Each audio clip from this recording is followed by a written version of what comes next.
আপনি বাধাগ্রস্ত হচ্ছেন কেন সেটা বলেন।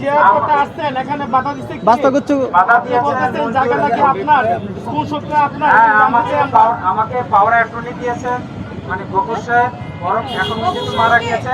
গফুর সাহেব এটা জায়গার মালিক, হ্যাঁ, কিন্তু দেওয়ানবাগশরীফ যে কোনো কারণে এটা তিনারা দখল করে ফেলেছে। 48% মালিক গফুর সাহেব। 23% নিয়ে মামলা চলতেছে, 25% নিষ্পন্ন। আমাকে তিনারা বলতে পারলো তুমি দিয়ে যাও, আমাকে দিয়ে দিয়েছেন। তিনারা একটা দাম দিয়েছেন, আমার তো গরিব মানুষ, আমি পুরোখারা বলা মানুষ, আমি নিজে তিনারে দীক্ষায় দুটি মার কথা বলি। দুটি মায়ের মাধ্যমে দুটি বাবাকে পাবো, আল্লাহ পাবো। রাত্রির হামলা কামারা পায়নি সুরা পড়েছিলাম না, সূরা বাকারাতে আছে। তেমনি আমি সে দুঃখিনী মায়ের শান্তি পাওয়া যায়। জগৎ মাতা দয়াল মা ফাতেমা আলাইহিস সালামের কথা বিচার শান্তি পাওয়া যায়। যাহা আজকে প্রকৃতির মধ্যে জানা দিয়ে চলেছে, বসন্ত গরমের মাঝে আমরা যখন বেহাল বেকার হয়ে পড়েছি, সেই সময় দয়াল আল্লাহ আমাকে আপনাকে শান্তির বার্তা দিয়ে চলেছে। কেন দিয়েছেন? সে জগৎ মাতা দয়াল মা হামিদা দরজে আমি আমার অভিযোগ এখানে যে পরিবেশটা আছে, আপনারা দেখেন, আপনার ভিতরে কি দেখতে পারেন। আমার অভিযোগটা 2014 সাল থেকে পড়ে এসেছি, যখন দয়াল মোর্শেদ বাবাজান ছিলেন।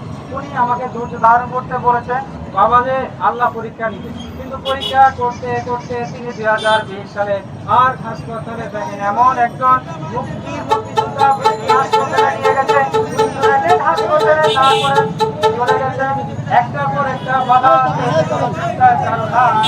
আল্লাহ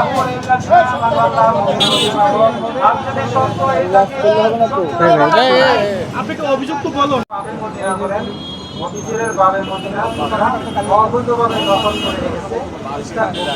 কে রাখছে দখল করে?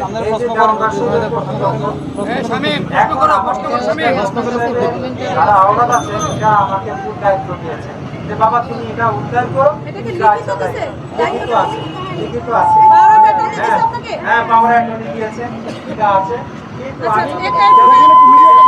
যেহেতু প্রশাসন আমাকে জানান দিয়েছে আপনি আদালতের আশ্রয় নেন, আমি বলছি ঠিক আছে আমি আদালতের আশ্রয়। কিন্তু আজকে যে অপ্রীতিকর ঘটনা ঘটছে, এটার জন্য আমি উত্তরই মানে আজকে কি ঘটেছে নিন্দা জানাই। আজকে কি হচ্ছে? আজকে আমার বড় ছেলের গায়ে তো হাত দিতে, আর অনেকের গায়ে হাত দিতে। কে হাত দিয়েছে? হাত দিয়েছে মঞ্জুরের খোদার নির্দেশে তিনা লেলিয়ান আমি পাইনি। কি জন্য হাত দিয়েছে? আমি দেখি না নাম, আমি ওভাবে হাত দিয়েছে কিসের জন্য? উনাদের কি উনার তো যা ইচ্ছা তার মগের মূল্যকের কারণে আমার মতো ব্যক্তি বিপ্লবকে 2014 সাল থেকে মারতে চেয়েছিলেন, কিন্তু পারে নাই। আল্লাহ কারণ অন্য নাফসির জায়গাতুল মত আমার হায়াত আছে বলে আমি বেঁচে আছি। আর আজকে এই মহাসত্য কথাগুলো বলা শুরু আপনাকে জিয়ারত করতে দেওয়া হয়নি না, আমি দুইবার গিয়েছি তাও বাধা। আজকে তো আপনাদের সামনে আপনারা দেখতে পেয়েছেন। আমার বেসিক্যালি উনাদেরকে আমি সম্মান করি, মোর্শেদের সন্তান, মোর্শেদ তুল্য। কিন্তু আকাম কুকাম করলে কি আপনি বলেন আমি কি মোর্শেদের সন্তান হিসেবে মানতে পারি?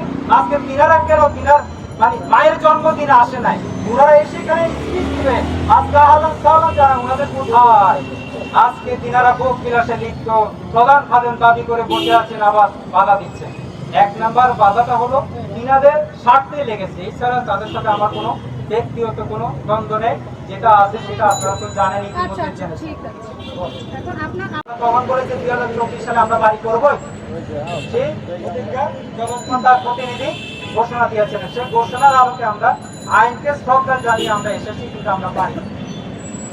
এ হলো আমাদের সামারি চাই। এখন আপনারা এই জায়গার মালিক মূলত তাহলে কে? জায়গার মালিক গফুর সাহেব। সম্পর্ক হয়েছে। আমি যখন এখানে ঢুকতে পারি নাই, আমি যাদের নোয়াখাইলা জাপান, আমি তারা আমাকে মারতে চেয়েছেন, আমি কি বসে থাকবো বললো না।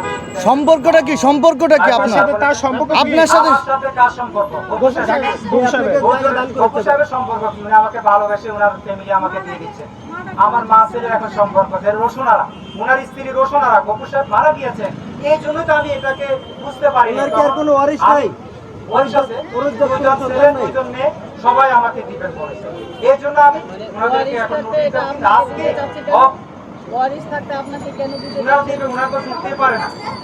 ঢুকতে পারে না। এখন আমাকে বলছে বাবা বাঁচাও, আমি তোমার এত ক্ষমতা চাই যে আমার কোনো ক্ষমতা নাই। আপনাদের জুতা তুললো আমার না, আমার ক্ষমতা দয় মাল্লা রাসূল ওনাদের দয়াতে আমি এখানে চলে। আর আমার জগৎ একটা আরবি শব্দ